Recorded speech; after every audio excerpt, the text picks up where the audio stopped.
사랑하는 성도 여러분, 여러분 한 번씩 건강검진을 받아보신 적 있습니까? 아마 대부분 받으셨을 거예요. 저도 정기적으로 국가에서 나오는 건강검진을 받고 있습니다. 건강검진센터를 가는 이유는요, 우리나라가 세계 어느 나라와 비교하여도 월등한 의료 시스템들을 가지고 있어요. 그중 하나가 건강검진입니다. 미리 건강을 체크하고 잘못된 부분들을 발견하여서 선제적으로 치료하고 고쳐나가기 위해서 건강검진을 하는 거죠. 센터에 가면요, 먼저 맥박을 조사하고 피를 뽑고 소변 검사합니다. 때에 따라서는 엑스레이 촬영도 하고요, 또 때에 따라서는 내시경 검사도 하기도 합니다. 이런 검사를 받을 때는 큰 생각이 별로 없습니다. 의뢰하는 거니 괜찮겠지, 그런 마음들을 가져요. 근데 결과지를 딱 받았는데 이상소견 이 한 줄만 나온다라면 모든 것들이 달라집니다. 일순간에 모든 것들이 정지되는 것이죠. 우리의 일상을 멈추게 하고 괜찮다고 생각하던 삶들 가운데 균열이 일어나기 시작합니다. 왜냐? 우리 건강에 이상이 있기 때문이죠. 그래서 많은 사람들은 건강 염려들을 가지고 건강을 잘 지키려고 하며 또한 검사도 자주 받습니다.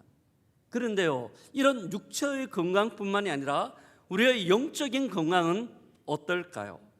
우리의 영적 건강에 대해서도 많이 신경 쓰기도 하고 잘 하고 있는지, 건강한지 그렇게 체크를 하는가에 대한 질문이죠. 사람들은 별로 신경 쓰지 않습니다.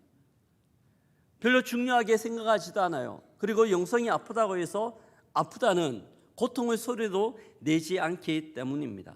하지만 그렇지 않죠.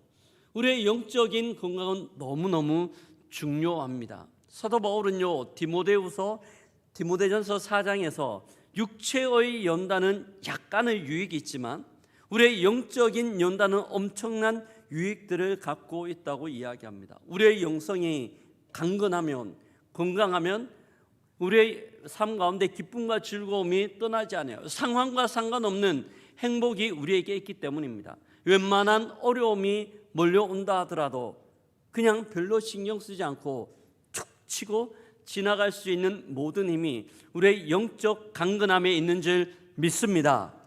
요한 사도는요, 이런 이유들 때문에 내 편지에서 기도하며 그렇게 이야기하죠. 사랑하는 자요, 내 영혼이 잘된 같이 내가 범사에 잘되고 강건하기를 내가 기도한다라고 이야기합니다. 내 이 본문을 보면 요한이 기도하면서 육체적 건강을 위하여 기도하는 것이 제일 먼저가 아니라 제일 먼저는 사랑하는 자여, 내 영혼이 잘된 같이, 내 영혼이 잘 되었으면 좋겠다라는 기도 제목들을 첫 번째로 올립니다. 그만큼 중요하게 생각하고 있기 때문이죠. 영혼의 건강을 체크하는 것은 너무나 중요합니다. 그런 측면에서요, 여러분들은 어떻습니까? 여러분들의 영혼은 건강하신가요? 문제가 없습니까? 주님이 오늘 본문 말씀을 통하여 우리에게 던지는 질문이세요. 너의 영혼은 강건하냐? 오늘 우리가 읽었던 본문은요, 지난주에 살폈던 내용입니다. 베드로와 제자들이 예루살렘 광장에 나아가 하나님의 말씀을 선포할 때 수많은 사람들이 죽게 돌아오는데 무려 3,000명이나 되는 사람들이 한꺼번에 예수 그리스도를 주로 고백하고 예루살렘 초대교회 공동체를 이루게 됩니다. 이 말은 예루살렘 교회가 생겨났다는 의미예요. 이 예루살렘 초대교회 공동체의 모습은요, 지상 가운데 있는 교회의 모형이 됩니다. 그리고 가장 스탠다드한 건강한 이상적인 모습들을 우리에게 보여주어요. 특별히 5가지 영역에서 건강성을 우리에게 보여주는데요, 첫 번째는 예배입니다. 두 번째로는 양육, 세 번째로는 섬김, 네 번째는 전도와 선교이고 마지막 5번째는 성도 사이의 교제입니다. 저는 오늘 말씀을 함께 나누면서요, 다음 주 2주에 거쳐서 이 5가지 항목을 살피며 우리 공동체와 또한 우리 각인의 건강, 영적 건강에 대하여 체크를 하려고 합니다. 물론 이 체크 결과는 우리를 정죄하기 위함이 아니에요. 오히려 하나님께서 우리를 풍성한 신앙과 풍성한 인생의 주인공으로 부르는 초청이라고 볼 수 있습니다. 말씀을 통하여 우리의 신앙을 점검하고 하나님 앞에 정비되어 강건한 모습으로 세워줄 수 있는 은혜가 있기를 주의 이름으로 축복합니다. 아멘. 자, 오늘 본문 말씀을 통해서요, 첫 번째 영적 건강 검진을 받을 때 항목은 예배입니다. 예배는 우리의 영성의 호흡과 같아요. 우리가 신앙생활을 할 때 제일 많이 하는 것, 먼저 하는 게 예배입니다. 초대교회 공동체는요, 하나님 앞에 풍성한 예배의 주인공이었습니다. 특별히 오늘 본문에는 초대교회 공동체가 보여주고 있는 예배의 모습을 우리에게 이야기하는데 46절과 47절을 보면 이들의 예배의 특징은 기쁨과 찬미예요. 기쁨의 예배였고 하나님을 찬미하는 예배였습니다. 한마디로 이야기하면 잔치와 같은, 축제와 같은 예배였던 거죠. 이들은 모일 때마다 하나님을 예배하였는데요, 잔치와 축제의 예배를 하나님 앞에 올려드렸습니다. 상황과 환경에 상관없었어요. 어떻게 해서 이들은 이런 풍성한 예배를 하나님 앞에 드릴 수 있었을까요? 이런 부유한 예배의 이유가 무엇일까? 여러 이유가 있지만 우리는 본문 가운데서 그 한 가지 해석의 힌트들을 얻습니다. 42절인데요. 42절을 같이 한번 읽어보도록 하겠습니다. 자막 좀 띄워주세요. 그들이 사도의 가르침을 받아 서로 교제하고 떡을 떼며 오로지 기도하기를 힘쓰니라. 그들이 사도의 가르침을 받아 서로 교제하고 떡을 떼며, 이들은 모일 때마다 떡을 떼는 교제가 있었습니다.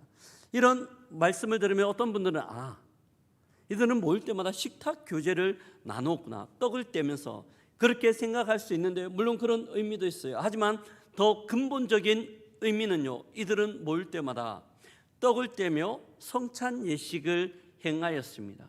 예수님께서 십자가에 못 박히시면서 마지막 최후의 만찬에서 제자들을 향하여 떡을 주며 이는 내가 너희를 위하여 주는 생명의 살이라 이야기하고, 포도주를 주며 이는 내가 너희를 위하여 흘리는 생명의 피다라고 말씀하셨습니다. 그리고 내가 올 때까지 이것을 행하여 기념하라고 했습니다.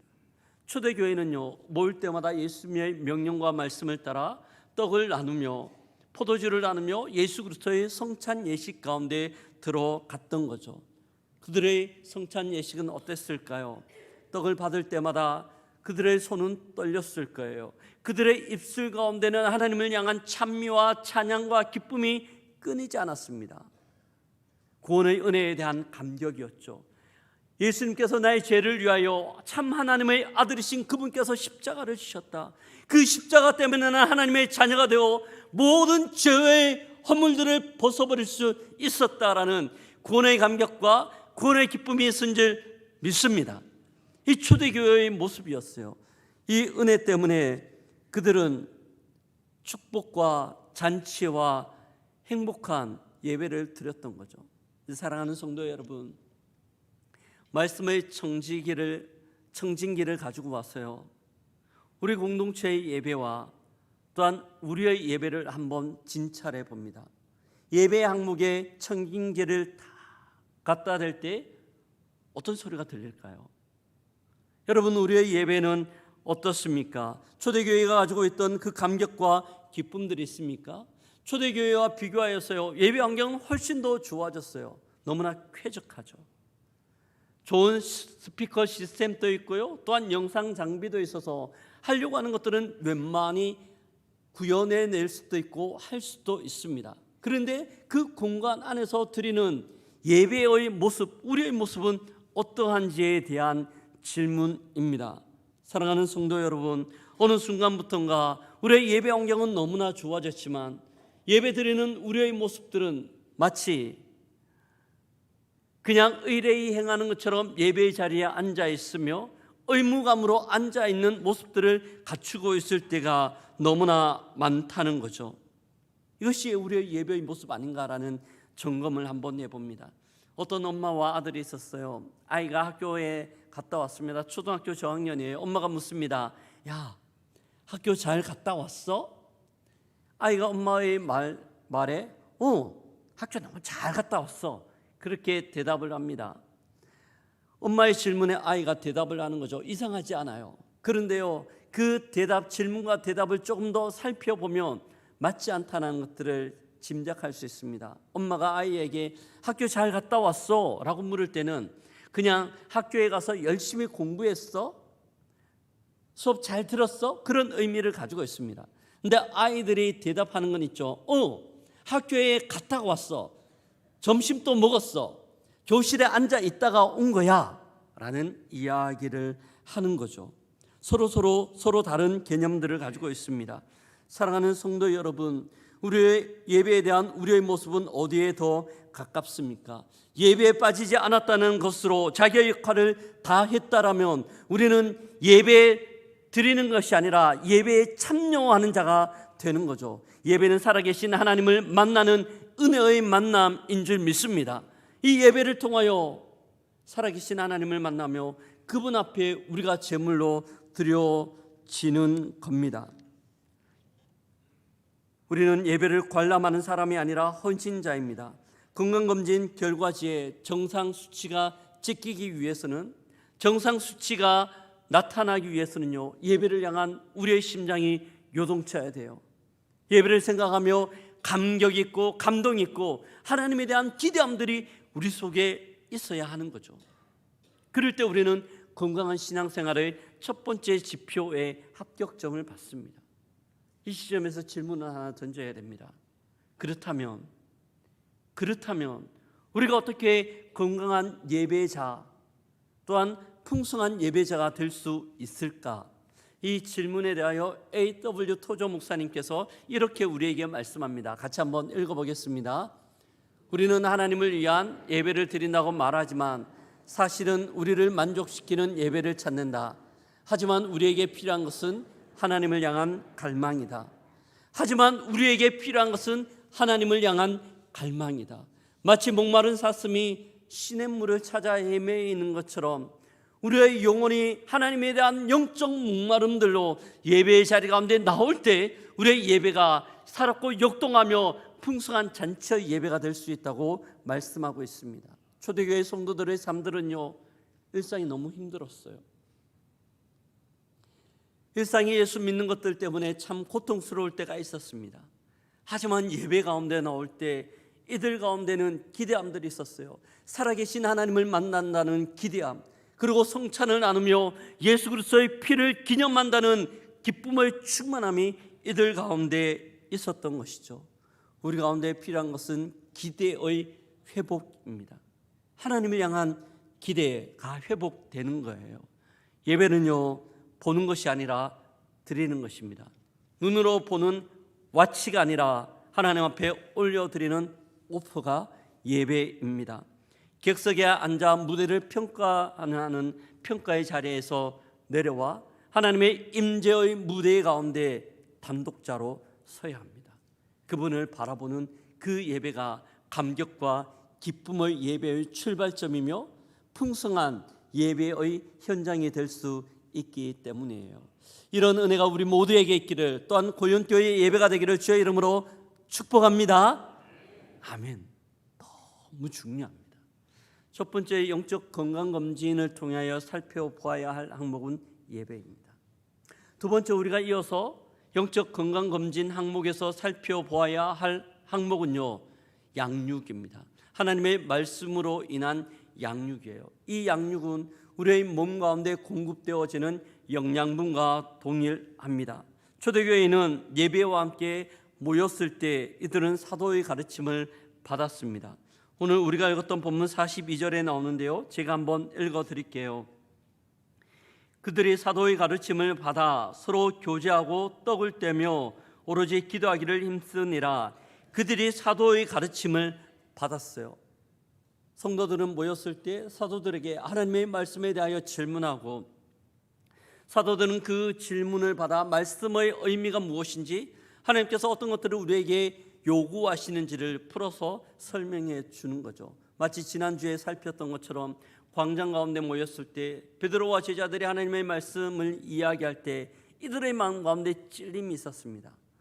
어찌할꼬 하며 제자들에게 묻자 제자들이 회개하여 예수 그리스도의 이름으로 세례를 받으라고 이런 일들이 모일 때마다 나타났던 것이죠. 이들이 나누었던 내용은 무엇일까요? 이 당시에는 신약 성경이 존재하지 않았어요. 아마 구약의 말씀을 가지고 예언되어진 예수 그리스도의 모습과 십자가의 의미들을 하나씩 찾아가면서 이게 어떻게 신약에 구현되어졌는지, 이게 어떻게 우리의 삶들 가운데 펼쳐졌는지를 함께 나누는 겁니다. 말씀의 의미를 깨닫는 거죠. 사랑하는 성도 여러분, 우리는 말씀을 통하여서요 하나님을 알아갈 수 있고 하나님을 배우며 하나님께서 우리를 향한 주의 뜻이 무엇인지를 분별할 수 있습니다. 사도 바울은 디모데전서 4장에서 이 말씀을 연구하고 말씀 앞으로 나아가기를 계속해서 권면하고 있습니다. 양육이 너무나 중요하기 때문이에요. 그런데요, 이런 이야기를 하면 어떤 성도님들은 그런 질문을 합니다. 목사님, 예배 빠지지 않고 잘 나오고 교회에서 봉사 열심히 하면 되지 않나요? 그것만으로도 충분하지 않습니까? 신앙생활 잘하는 것 같은데요 라고 질문하는 분들이 있습니다. 근데 그런 분들은요, 하나만 알고 둘은 모르는 거예요. 그게 필요해요. 하지만 또한 필요한 것은 하나님 앞에 말씀의 양육자, 말씀으로 양육받는 겁니다. 신앙 원칙 중에, 영적 원칙 중에 하나가요, 우리 안에 들어오는 것이 있어야 나가는 것들이 있다. 반면 들어오는 것이 없으면 나가는 것도 오래가지 못한다입니다. 당연하죠. 육체적 노동을 하는 분들을 보면 굉장히 밥을 많이 먹습니다. 예전 농사 짓는 분들을 보면요, 고봉밥이라고 하죠. 푸석하게 밥을 쌓아서 많이 드셨어요. 에너지가 있어야 일을 할 수 있기 때문입니다. 우리의 영성도 마찬가지예요. 우리의 영적 상황도 마찬가지입니다. 물론 우리가 어떤 사역을 할 때 에너지가 없어도 시작할 수는 있습니다. 하지만 시작할 수는 있지만 곧 얼마 안 가지 못하여 버티지 못하고 그만두게 되는 거죠. 들어오는 게 없으면 그렇습니다. 이런 모습을 잘 보여주는 것이요, 누가복음 24장의 내용이에요. 누가복음 24장에 보면 예수님의 십자가 사건 이후 엠마오로 가는 두 제자의 이야기가 나옵니다. 예수님께서 십자가에 죽으셨기에 제자들은 다 뿔뿔이 흩어집니다. 두 제자도 예루살렘에서 엠마오로 내려가고 있었어요. 이때 예수님께서 제자들 곁으로 찾아오셔서 구약의 내용들을 풀어서 제자들에게 쭉 설명을 하는 거죠. 그리고 나중에 제자들이 누가복음 24장 32절에서 이런 고백을 하는데요, 함께 읽어봅니다. 그들이 서로 말하되 길에서 우리에게 말씀하시고 우리에게 성경을 풀어주실 때 우리 속에서 마음이 뜨겁지 아니하더냐 하고, 우리에게 성경을 풀어주실 때 우리 마음 속에서 마음이 뜨겁지 아니하더냐, 하나님의 은혜가 있지 아니하더냐, 이런 이야기를 하는 겁니다. 만약 예수님께서 이 구약의 말씀을 풀어주는 양육이 없었다면 아마 이들은 자기의 삶의 자리로 돌아갔을 거예요. 하지만 이 양육 이후 이들은 엠마오로 가던 길에서 돌이켜 다시 예루살렘으로 돌아가 제자들을 만나고 초대교회를 이루며 복음을 증거하는 일들 가운데 집중하였을 겁니다. 무엇이 이런 변화들을 바꿔놓고 있습니까? 당연히 하나님의 말씀으로 인한 양육입니다. 하나님의 말씀에 대한 뜨거움들이 있었기 때문입니다. 봉사 많이 하면 복 받는다는 달콤하지만 무지한 꼬임이 한국교회 가운데 너무나 많았습니다. 예전 한국교회가 갖고 있던 모습이에요. 말씀으로 인한 양육과 훈련 없이는 봉사나 활동의 결과는 두 가지밖에 없어요. 말씀으로 인한 양육 없는 봉사나 활동은요, 결국 두 가지예요. 첫 번째는 탈진이거나 두 번째는 자기 의로 밖에 나타날 수 없습니다. 여러분, 길가에 가보면요, 한 번씩 아주 멋진 스포츠카, 너무 좋은 차를 볼 때가 있습니다. 바퀴도 새 거예요. 곧장 달려갈 수 있는 멋있는 모습들을 가지고 있습니다. 그런데 그 자동차에게는 치명적 결함이 하나 있는데요, 엔진 오일이 없고 또한 연료통에는 연료가 다 떨어졌습니다. 운전자가 달리기 위하여 시동을 걸죠. 부릉! 시동은 걸려요. 하지만 얼마 가지 못하여서 그 차는 엔진은 까맣게 타버리고 결국 깡통 같은 비명소리만 남긴 채 곧 길가에 서게 됩니다. 왜 그래요? 엔진 오일과 연료가 없기 때문입니다. 우리의 신앙생활 가운데 봉사와 활동이 화려한 슈퍼카의 외관이라면 말씀 양육은 그 엔진을 돌리는 연료이자 부드럽게 만드는 엔진 오일과 같습니다. 영적인 영양 공급이 없는 봉사는 열심을 내면 낼수록 핍절할 수밖에 없으며 얼마 못 가 탈진할 수밖에 없어요. 또한 연료가 채워지지 않는 그 상황에서 열심히 사역하면요, 자기 의라는 매연만 뿜을 뿐입니다. 내가 이렇게 열심히 하는데, 내가 이렇게 최선을 다하는데 사람들은 왜 안 알아주지? 왜 저 사람들은 같이 사역을 하지 않아? 왜 저 사람들은 저래? 이렇게 불평하며 평가만 하기 때문이죠.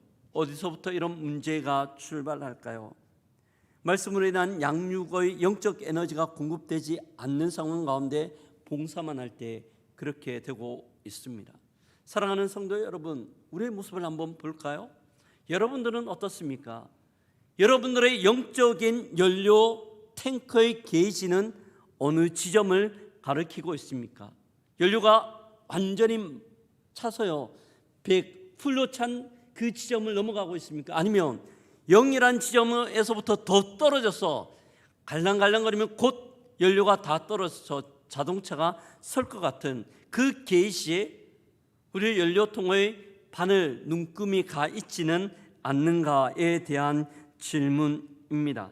사랑하는 성도 여러분, 우리는 날마다 이 영적 에너지로 채워져야 되고 하나님의 말씀의 양육으로 공급받아야 합니다. 그런 의미에서요, 우리 고영교회가 2주 화요일부터 한 달 동안 구약통독 특별 새벽 기도회를, 새벽 예배를 진행하려고 합니다. 새벽 5시에 와서요, 한 30분간 그날 읽을 말씀에 대한 내용들을 정리하고, 그리고 그 이후에 이 장소를 정해놓고 함께 읽는 거예요.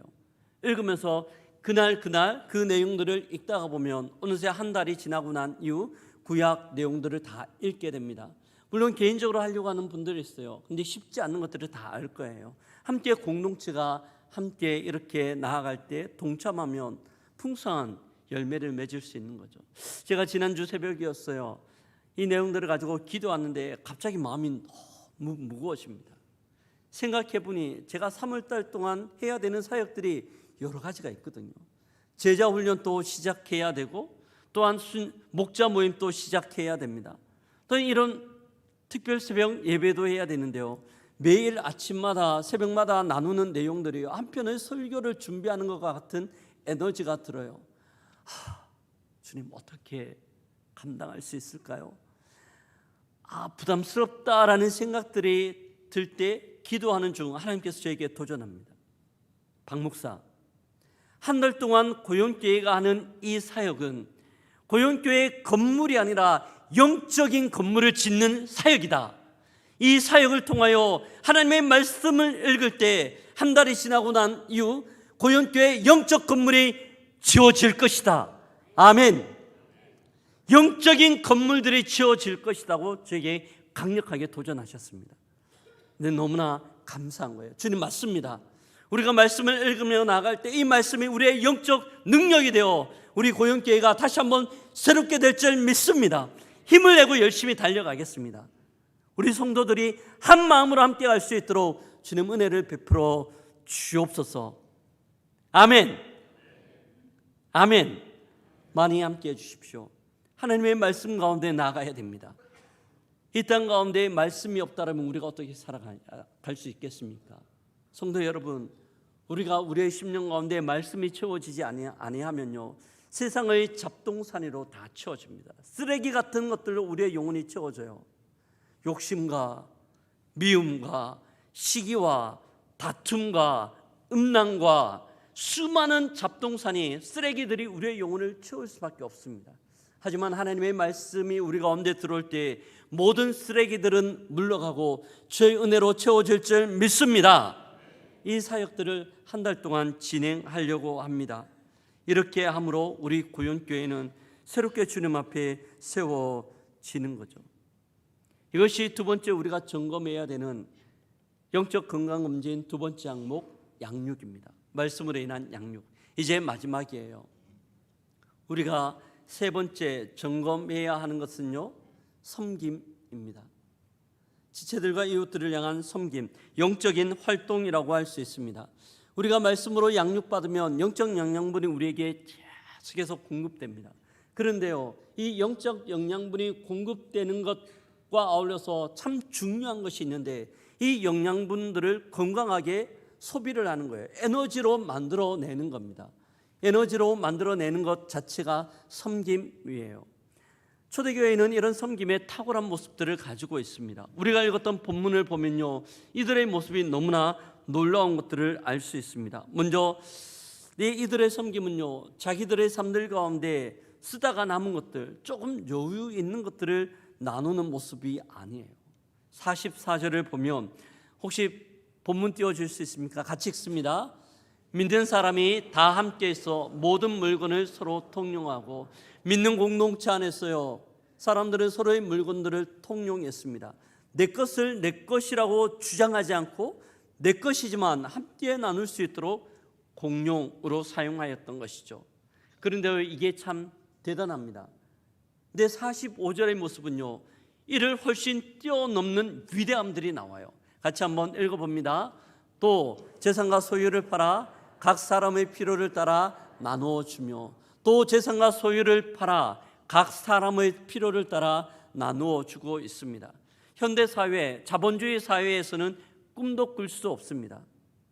우리는요, 우리의 것들을 우리의 것이라 당연하게 주장할 수 있고, 심지어 어떤 사람들은 타인의 것을 나의 것이라고 우기면서 뺏으려고 하는 욕심까지도 있기 때문입니다.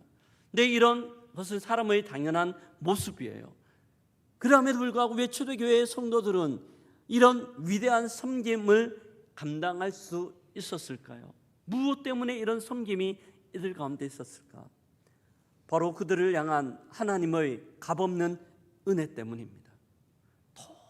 도저히 구원받을 수 없는 죄 가운데 머물러 있던 이들 가운데 하나님이 찾아오셔서 예수 그리스도의 십자가의 은혜를 허락해 주셨고, 구원받을 수 없는 이들이 하나님의 은혜로 구원받았던 감격들이 이들 가운데 있었기 때문입니다. 이것 때문에 감사하고, 이것 때문에 자기의 손에 꽉 쥐고 있던 것들을 손을 펼쳐 흘려보낼 수 있었던 것이죠.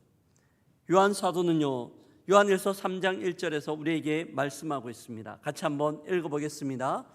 보라, 아버지께서 어떠한 사랑을 우리에게 베푸사 하나님의 자녀라 일컬음을 받게 하셨는가? 우리가 그러하도다. 여기까지 보겠습니다. 보라, 아버지께서 어떠한 사랑을 우리에게 베푸사 하나님의 자녀라 일컬음을 받게 하셨는가? 우리가 그러하도다. 우리가 그 수혜자다. 우리가 그 은혜의 수혜자로 여기에 있는 것이다. 이것은 초대교회 성도들이 경험하였던 복음의 은혜이고 감격이었어요.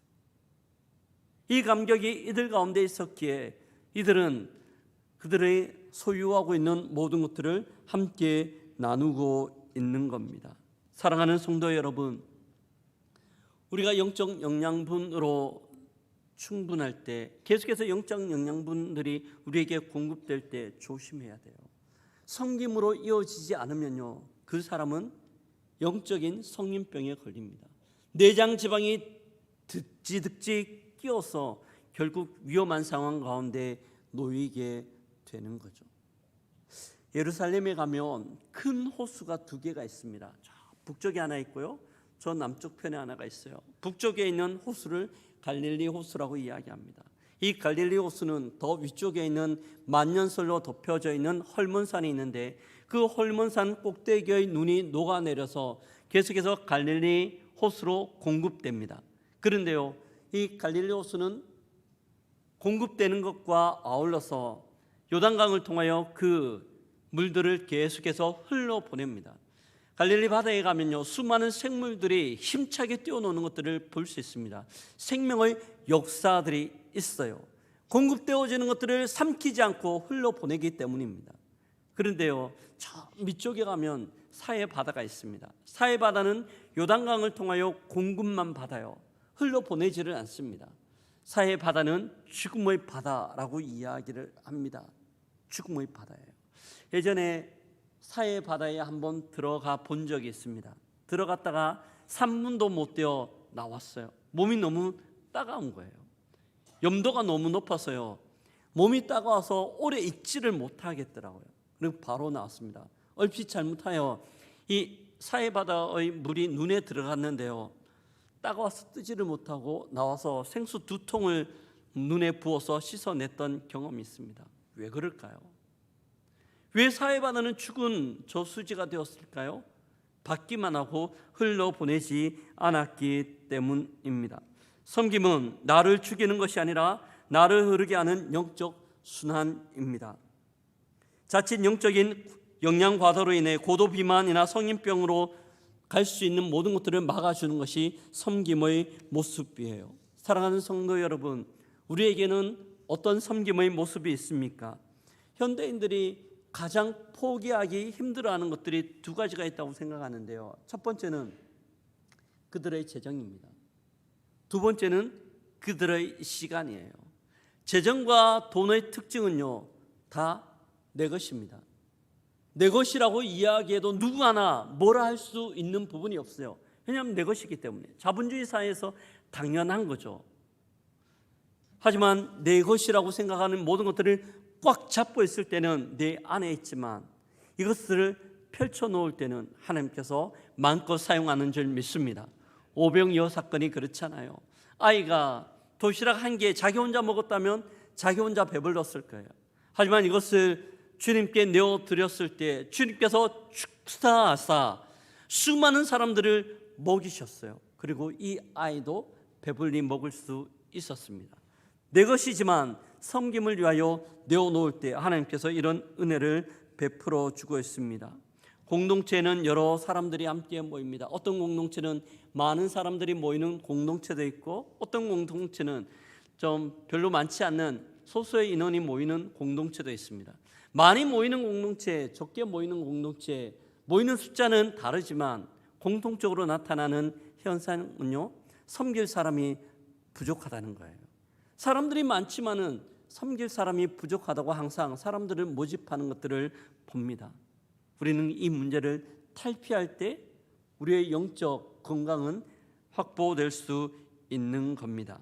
사랑하는 성도 여러분, 우리가 섬김의 자리 가운데 나아가지 않을 때 오히려 우리는 비판과 평가의 자리 가운데 설 수밖에 없어요. 이것은 우리를 병들게 만들죠. 하나님이 부르시는 자리가 어디인지 한번 생각해 보았으면 좋겠습니다. 우리를 필요로 하는 섬김의 자리가 어디인지 한번 고민해 보십시오. 제가 여러분들에게 한 가지 도전과 함께 그 자리를 추천하고자 합니다.